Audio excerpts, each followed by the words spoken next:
All right. Hello, everyone. Welcome to our final Scientists to Go of the year. Crazy that we're already at the end, but thank you all so much for joining us.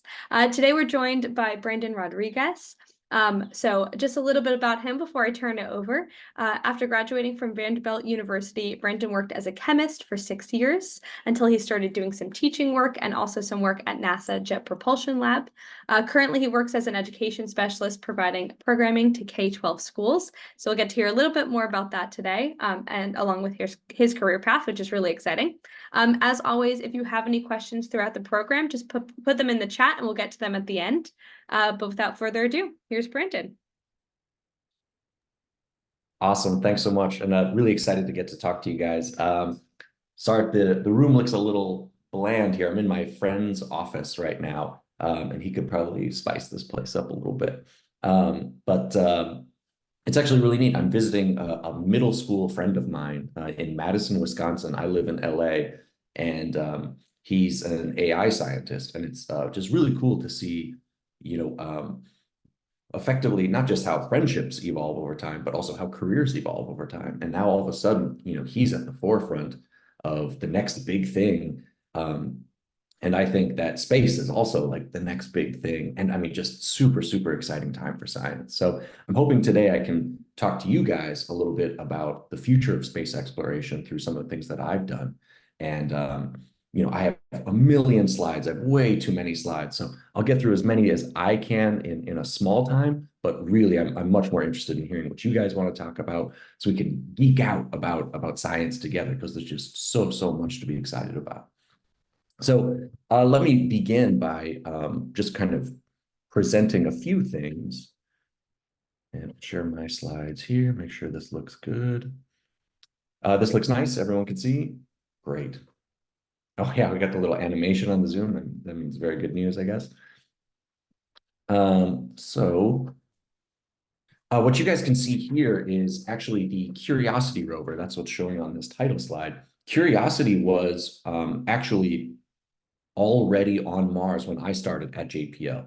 So I got there in 2016 about, and so Curiosity had been there for years and is still driving on Mars, right? It's been driving on Mars for over 10 years now, which is really wild to think about.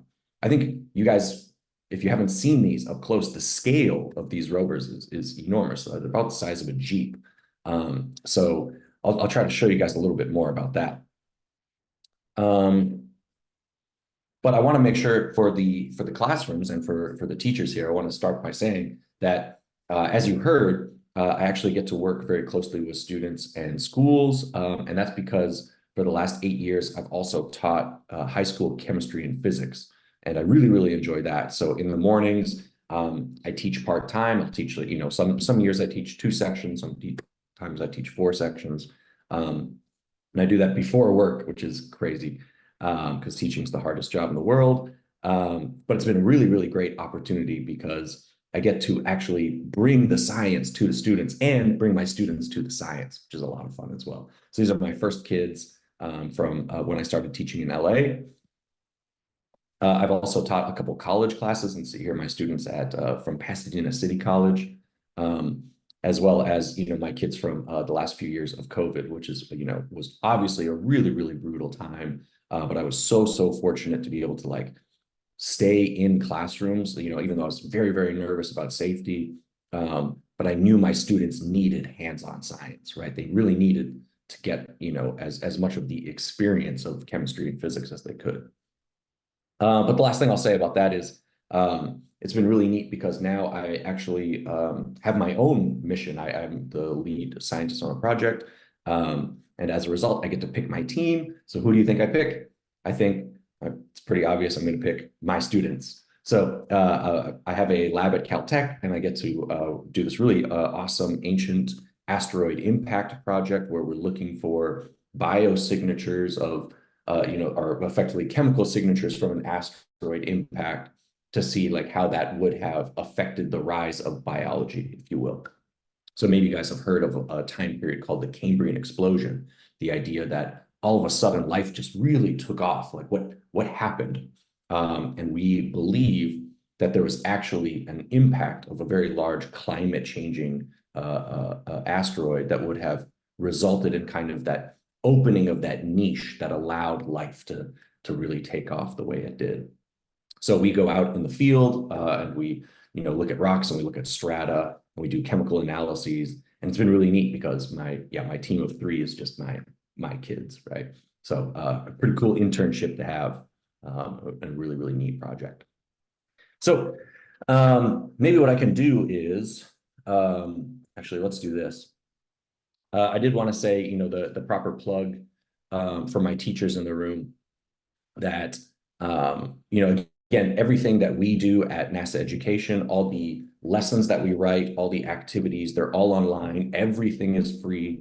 If you're ever in the area and you want to visit, that's free. We do teacher workshops once a month. So yeah, for everyone who's leading the class, please be sure to reach out. If I can send you merch or swag for you or your students that are in the audience now, again, everything is free. You're a taxpayer and you paid for it already, really. So happy to do that. I'll make sure that my email address is the last thing in this meeting so that you guys can contact me if you have any questions at all.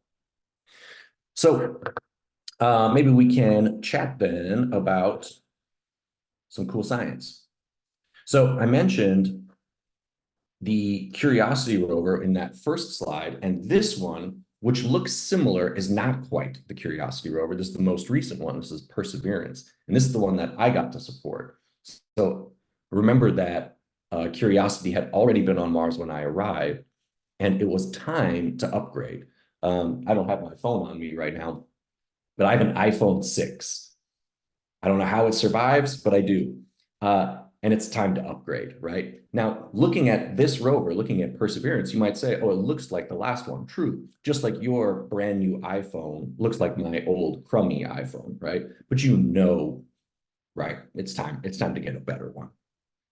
So while they look similar, they're much more updated. So again, you've got these 6 wheels here, effectively holding up the size of a pretty large SUV, nuclear powered in the back, because if you've seen some of the smaller rovers, this is just too large to run on solar panels. And then you've got a single arm in the middle. All right. And if you can imagine it, kind of chicken wings like this when it's being stowed, right? And then it reaches out and it's, got really good range, and all the instruments are actually in the hand. And that allows it to kind of manipulate and bring that back to the chassis, to the body of the rover. You can see it also brought with it this little helicopter, which was just an absolutely wild feat because we had never flown on another planet before. And I'll talk a little bit more about that. Here's a quick video I took of us just turning the rover in place. I wanted you to have a sense of the scale of it. And more importantly, as you can see, a sense of the speed. This is as fast as it goes. It is very slow. So at no point, cruising around Mars are we Tokyo drifting, right? This is a very intentional, slow, safe work. And the idea is, again, you got to protect this thing. We only have one, and it's got to be protected at all times. Now, what's funny is when I say you only have one, the truth is you actually have 2, right? Since I took this video for you guys, there must be one here on Earth you might have caught, right? And the reason for that is when you originally build the rover, you always build a clone. And this is kind of neat. One goes up, one stays here. And the premise is if you can simulate the Martian terrain that the one up there sees, then you can make sure that we're safely operating all the time. By that, I mean, the one on Mars will drive around and it'll say, I see some sharp rocks. Am I okay to go there? And what we'll do is we'll take this one down here on Earth, we'll throw a bunch of sharp rocks in front of it, drive, and if it tears up the wheels, no problem, right? Here we can replace the wheels, we put on some nice new ones, and then we tell the one on Mars, that's not the way for you. Let's go around. We'll take the long way, right? So again, protect the one there because you can't do anything to help it. Whereas here we can get hands-on, we can make mistakes, we can find out the safe way, right? So yeah, I wanted to kind of show you the scale, and you can see the stowed arm here. And again, look how tall this is compared to my friend. I promise my colleagues aren't all 4 feet tall, right? This is a very, very large device. As mentioned, we brought this helicopter with us. I don't want to say too much about this because I'll go off on a tangent forever. But again, just about like the novelty of science and how wild things are, that like now we're just advancing so much that we're flying on other planets. So it's clearly an animation showing that the helicopter was stowed below, dropped off, and then we got to a safe distance and then flew for the first time, first powered flight. And the idea was maybe you had a scout, right, that could do exactly the safety process that I was just talking about. What if this could move around and say, come this way, it looks good, without waiting for our commands, right? And so this is, again, a cool animation. Oops, I wanted to show you. Yeah. But again, this is what it really looks. These are the real photos. So stowed below on the belly, about to be dropped onto that surface. And then this is the actual first flight as seen by the rover from a distance away, right? So again, look, as you heard, a chemist and a geologist really by trade. This is much more engineering, but I have to marvel at the absolute feat of this kind of increase in technology, that we're not just on Mars, but we're flying on Mars. So with that, I want to like make a little gear shift. And as, like I said, I've got 1,000 other slides of things in case you guys ask questions about it. But I thought for this audience in particular, something I really wanted to share was this. So this is actually a picture of the planet Jupiter. And you might not think it because, again, you think of Jupiter, you think of like the red dot and the lines and stuff like this. That's because this is actually the poles. So for the first time, we're flying like this around Jupiter instead of like this, in an axial orbit instead of an equatorial one. So we can see the North and South Pole. It's beautiful, right? It looks like an oil painting. It's really gorgeous. And you heard from our conversation as we were just getting started that Jupiter and Saturn have the best moons, and that is very, very true. So both Jupiter and Saturn have a moon, one called Europa, the other called Enceladus, and they are made entirely out of water. They're giant floating oceans in space, right? There's more water on Europa than all of Earth combined.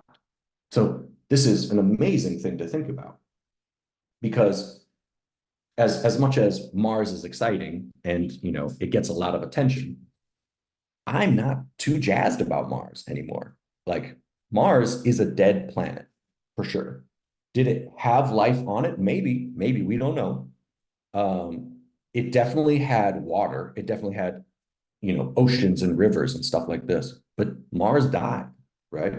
Its center cooled, it lost its magnetosphere, and that water evaporated away. So if there was life on Mars, it's gone now. Very, very likely. And yet we have these watery moons. And doesn't it seem like the best place to look for life, just like the best place to look for life on Earth, would be in the oceans, right? So the fact that we have these alien oceans, again, in our solar system, don't get me wrong, our solar system is big and they are far away, but like this seems like the most promising candidate for where to look for life next. And that's exactly what we're trying to do. So we know that there's liquid water under these icy shells because of those cracks. And those cracks allow plumes of water to get out into space. So with telescopes, you can actually see these jets of water flowing up. And that makes you wonder if you could potentially fly through these jets of water and collect samples, you could learn about the type of water, the type of ocean that's underneath. That's exactly what Europa Clipper is going to do, which is launching this fall. And we've been working on this for years and years and years. So I'm so excited to go to this launch.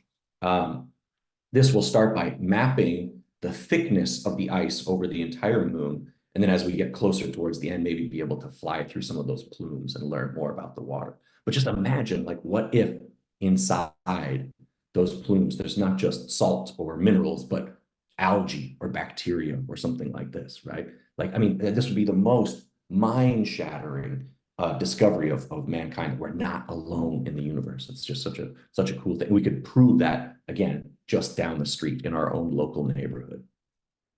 So perhaps what I can convince you of is that I am not interested in just flying around the moon.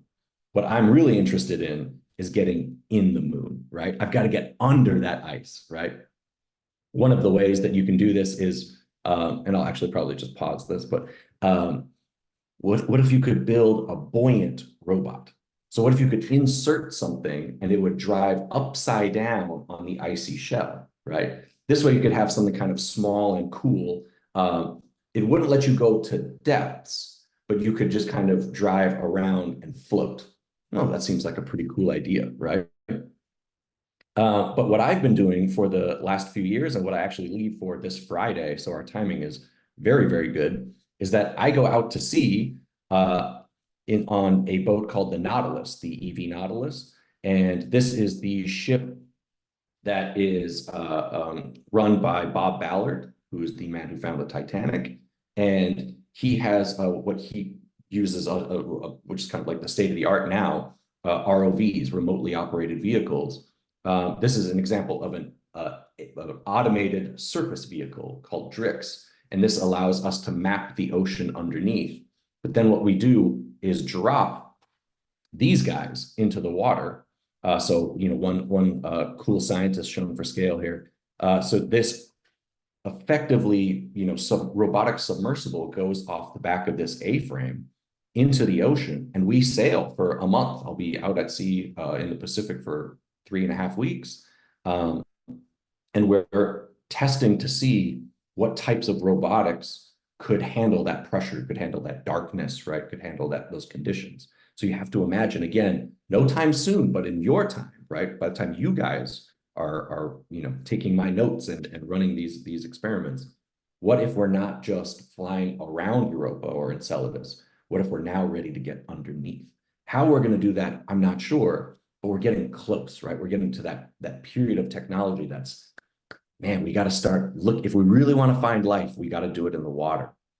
And I think to myself, you know, with these vehicles, as you guys can see here, you know, we're just in the complete unknown. I know this audience will appreciate just like how valuable the ocean is and exactly how little that we understand.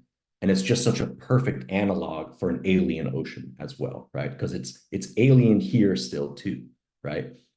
So you can see us testing different robotic arms to kind of like interact with the geology. The things that we see at the bottom are just so wild, right? These, you know, sea anemones, these giant jellyfish. These lasers are about 10 centimeters apart. So you can see that this thing's, you know, quite large. Taking cold water coral samples. And this was one of my favorite things that we saw. This is a Deep Starry Enigmatica. And it was just this, it's so dark, right? We're 2 kilometers roughly under the water. And you've got this perfect darkness there when the lights are off, and this like purple glow starts to float towards you. This kind of luminescent feel to it. And of course, the greatest video was us getting attacked by this vampire squid. So this thing was about as big as the ROV, and it just kind of blew up like a circus tent to intimidate us, and it worked. We kind of backed away, right? But again, I mean, it's such a wild experience. I'm so excited to get back out there for another run, and you know, you have to believe that this is the next frontier of space exploration, right? This is where we find life, where we find all these exciting threads to pull for what you guys are going to do and how science is going to change next. So with that, I probably cheerleaded enough for space. I hope you guys agree, but I wanted to, yeah, absolutely just talk to you guys about anything and everything that you guys want to talk about. So, yeah, please ask away. That's great. Thank you so much. So interesting. We already have a whole bunch of questions going in the chat. But actually, I'm going to start off with one. Would you mind telling us how you got involved with NASA? Like what drew you? Did you know you've always wanted to work with space? Yeah, I definitely wanted to like save time for that. I think the the thing that I think is really important about career stuff, and if you don't mind, I'll kind of draw on a bit about it. I I always loved science, um, but I think one of the things I wish I understood better and teachers helped me out more with. I think it's probably better these days than what I'm very old. Um, Liking science in high school or even college is not representative of what careers are. School teaches you in high school that you take what? Chemistry, biology, physics, maybe engineering if you're lucky, something like this, or earth science. That's not jobs. That's not what jobs look like at all, right? Like I hope the students will appreciate like nothing I described in these slides is something that you do a worksheet for or write a book report about. It's not that those things aren't important. It's just that you can't tell what you like and don't like when you're in high school classes yet. You need to dig deeper, right? So it gives you a little seed, but like by the time I said I liked chemistry in high school, I had no idea what that meant. I didn't know that meant I still had to go to graduate school. I didn't even know what graduate school was. So I had, 4, 5 more years of school after college. Yuck. I had to get my doctorate, which I did at Northwestern. Um, and then all of a sudden, I was working in industry. I worked at Dow Chemical first, and they were like, "Yeah, this is like we're making, and this is an industry plant, right? We're making literally billions and billions of pounds of product a day." And I was like, "I've been in a lab, right? Is that good?" So my it's been really wild to work in industry, and then when I shifted over to NASA, the things you do are nothing like school ever, ever, right? So don't discount a field or a subject off of a class, because I think you'll find that it's bigger and more exciting in the real world than it might be in school. So yeah, I've been very, very fortunate that I liked science early. I went to school for science, but I still had no clue what I was getting into. And again, I was never I was never like that guy that was like, I'm going to work for NASA someday. That was not the plan. A job opened up, and I took it, of course, because I wasn't going to say no to it. But yeah, it is a wild thing, that you never do what you think you're going to do. Just keep your mind open, keep doors open, and take opportunities when they come. I think that's a nice reminder. Also, that I think sometimes I know when I was a student, it's easy to imagine that everybody wanted to be a NASA scientist since growing up or a teacher since growing up, and then you just have that one path, but there are a lot of paths available to you. So I think that's a really nice reminder. Um, Yeah. yeah, the chat is really blowing up with so many really thoughtful questions. So we'll do a little pivot into life on other planets. Or this one, I like this one from Woolwich. What do you believe is the most crucial, quote, thing happening in space discovery that will or could impact our futures? Mm. Let me tell you what it's not. We are not going to terraform or like inhabit other planets. That's not going to happen. Um, Earth needs to be protected first, right? So anyone who put Earth as their favorite planet, great job, right? There's one of them. It's the most valuable asset in the entire universe, to our knowledge. It is the way we survive. We have to protect that. Sending a few people to Mars is not close. It is not sustainable. This is not the future, right? Um, so when it really comes to the future of exploration, it's not spreading humanity. That's not it. I think the next really big thing is again life. I think the philosophical implications of finding life on another planet can't be understated, right? I mean, what that means for the world in terms of technology, religion, right? I mean, it's nonstop, right? Imagine, if you will, that we find even the smallest, simplest paramecium, right? Just like absolutely tiny thing on Europa, right? You have to play a logical game from there, a really important logical game. if I brought that to you and you were like, it's just a silly little bug, right? It's a little single-celled organism, Brandon. What are you so excited about?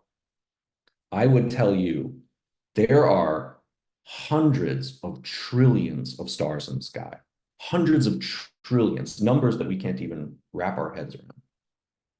And we found life around this boring star twice, right? Statistically, how many other stars out there must have life? And then a little follow-up, they're not always going to be little single organisms.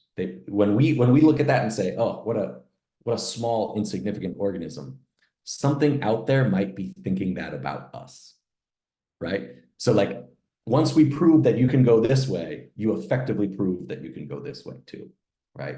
And when there's just that much space out there, who knows? Who knows what's out there? So yeah, I think the second you find any life, you just open up the floodgates of the mind here.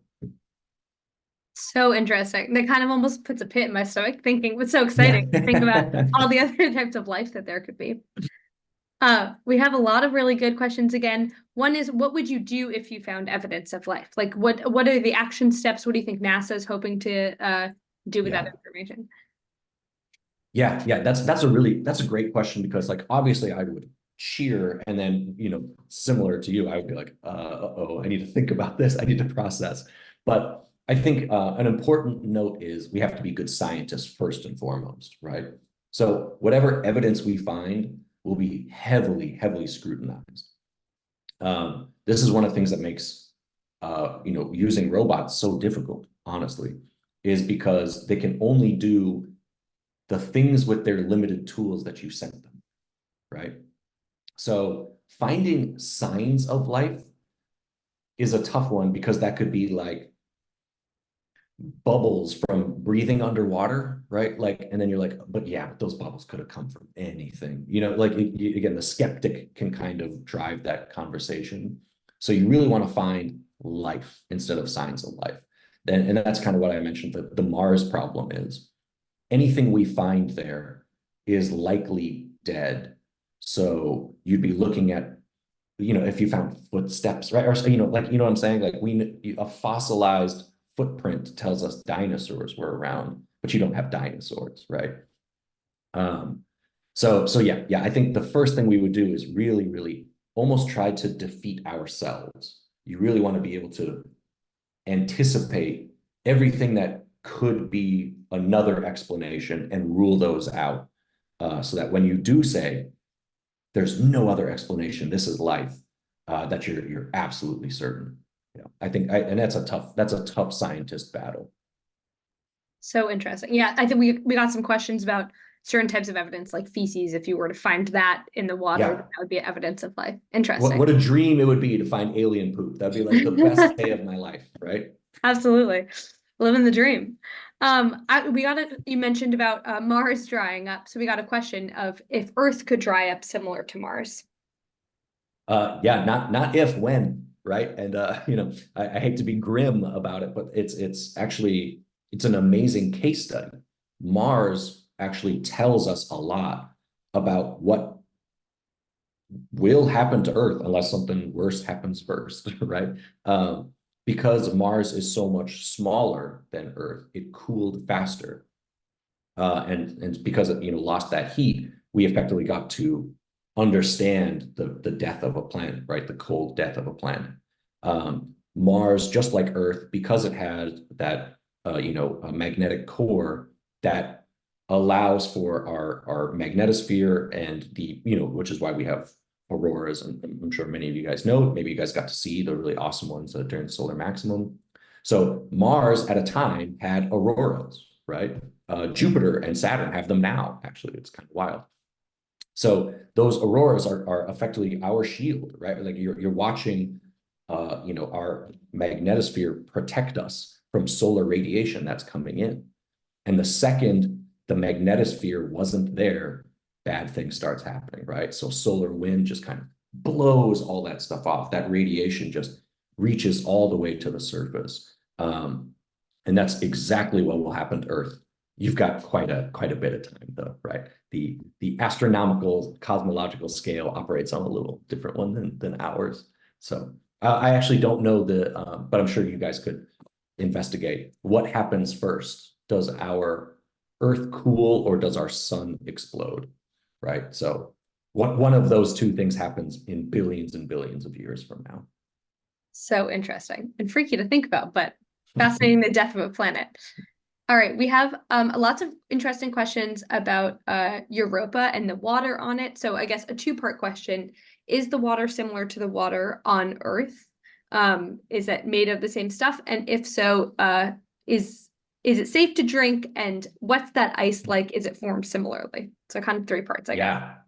Wow, wow. Okay. Yeah. So super exciting stuff. And of course, the answer is at this point, right? Like we do have some really good guesses from the data that we're able to collect. And it's so interesting how much data you can collect from a place you've never been to, right? Using physics, using laws of motion, Kepler's laws and stuff like that. Really incredible. So what do we know? Well, I can't tell you anything about the drinkability of the water because that is a concentration of impurities, right? Like if there's some lead in there or, something poisonous, I wouldn't know, right? But what I can tell you is that it looks like the water is salty, right? It looks like it's salty like our oceans. How do I know that? It conducts electricity, right? So because there's an electrical current moving through Europa, that there must be something there that is electrically conductive in the water, and salt is the best conductor. So that seems like a pretty good inference to get us started, right? The ice is an interesting one though, and the ice is a really good point because any of my colleagues that watch this video will laugh at me because I'm doing all this work where I said in one slide, oh, and then we're going to go under the ice. Nope, nope, not true. It's so hard because that ice is thick on a planetary scale, right? It's not ice like the lake when, it's winter near you guys or something like this. And like, you got to be careful if you walk on it. This could be 10 kilometers thick. It could be 100 kilometers thick. And so that's what Europa Clipper, that mission I showed the animation of that's launching this fall, that's its first job. We got to know. So what is the ice thick uniformly everywhere? Are there maybe some like parts that are a little thinner? Maybe are the parts where that water is coming out, those little jets I showed, is it a nice even port? Like could I potentially tunnel through those maybe? Maybe. But if it's 100 kilometers thick everywhere, I'm in trouble, right? My plan is needs revision. So a lot of the scientists actually tease us for these projects because it's like, how are you going to get there? How would you even power this rover? How are you going to communicate with the surface, right? Through kilometers of ice. And yeah, so there's 1,000 unknowns, and it's kind of neat. Different things, it's back to the career question. If you want to be in science, you get to choose. Do you want to work on solutions to current problems? Or do you want to work on wild ideas that might be the kind of inventions for future problems? I really like the latter, right? And some people are like, again, dude, you're working on nonsense. That's never going to see the light of day. Maybe, but it's so fun to go on a boat every summer and play with robots, right? Like this is awesome. So yeah, but you get to choose, right? Maybe we get the data back and everything I've done needs heavy revision and I have to start from scratch. Okay, cool. I have more data and we'll start building with the data that we do have about that thickness of ice, and we'll make the next robot to go out and maybe solve the next kind of litany of problems, right? But yeah, the ice problem is definitely going to be our toughest one for sure. So interesting. I hadn't thought about it being that thick all around the planet and how you'd get in. So that's interesting. We got a question similar to what you just touched on about kind of the different perspectives on science. But why are we so focused on finding life on other planets when there is, as you've mentioned, a lot that we need to work on here on this planet? What's the benefit of that? Yeah, I get this one a lot, and I think I do think it's really important. Um, and so, I'll be good, but let me just kind of, speak as a person and not a NASA employee for a moment. The two are not mutually exclusive, right? So when I hear people say, "Oh, why are we exploring space and not our oceans?" It's not either or. Let's do both, right? Like for sure. NASA's budget is a fraction of 1% of our national spending. It's almost nothing, right? Meanwhile, there are some things we spend a lot of money on. So I would love to see more ocean exploration. I'd love to see more serious space exploration. We're doing a lot with a little, right? So yeah, I'm on your team. Let's do it. Let's do your thing and my thing. And maybe we can take from some other things that don't need as much money. I'll let you decide what those are. And we can and put them towards science and exploration and like advancing our species, right? I think there's so much more focus that we could be doing. So yeah, go out and advocate for that, please. I'm on your team. Awesome. I like that answer. Okay, we have some questions about uh the water again because it seems really Mhm. interesting. Namely, if it's salt water, how is it frozen? We got an interesting question about uh, the distance of, oh, I'm not finding it, or why certain planets are colder than others, regardless of their distance from the sun. So Mhm. maybe some temperature questions for you. Yeah. Oh, man, really, really good thinking, guys. The Yeah, it's neat to think about. Obviously, salt water still freezes. It just is a lot harder to freeze. The good news is space is super, super cold, right? So everything will freeze eventually. Um, but luckily, like the kind of the follow-up question you might be saying then is, well, then why didn't all of Europa freeze, right? Why is some of it still liquid? So yes, the top froze, but why hasn't it frozen all the way through to the core? And the reason for that is the rocky center of Europa. It has, a small rocky center, is being tugged on by Jupiter. And because Jupiter pulls, if you think about you guys, smart crowd, you guys know why we have tides. You get the kind of bulge of water towards the moon. The same thing happens on Europa, where there's a bulge, a pull at the equator from Jupiter's high gravity. I mean, Jupiter is enormous compared to this moon. So what happens? Friction, right? That pull is effectively doing this, right? It's rubbing the hands together of the inside of that moon and it keeps it warm, right? So that allows the inside to act as like, your indoor heater on a cold day that keeps this all nice and liquid, but doesn't melt down my walls or anything like that, right? So that's a pretty wild coincidence that worked out pretty nicely for us. And that kind of extends to other places. A great book called Alien Oceans, and it's by Kevin Hand, a colleague at JPL with me. And he looks at every watery moon or planet, right? Because Pluto probably has some water. Titan is a giant moon with some water on it, and says, yeah, the temperature question is a really good one. Why are some things the right temperature even though they're further away, right? Um, and so yeah, what he does is he just puts together a very nice book, that says, let's look at each of those and say, how do they survive the cold? And should we go there and explore? Answer is not the same for all of them, right? As you guys probably know, Earth is in what we call the habitable zone, right? It's this kind of nice distance that, or Goldilocks zone is the nice metaphor, right? Not too far from the sun, not too close. But Europa isn't. Europa's way out, right? Saturn is way out. So any moons that are warm enough there are kind of strange. And yeah, you got to kind of look at different characteristics, and it's kind of tough to tell.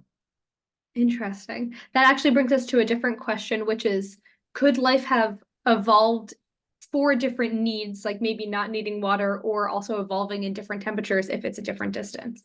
Absolutely, right? Absolutely. You got to think like if life existed on Europa, imagine, if you will, that you only existed in the deep, dark ocean, right? There's no light. You're not only just because there's a giant shell of ice above you, But because you're so far away, the sun is 1/25th at the size of Jupiter, right? 1/25th the size in the sky.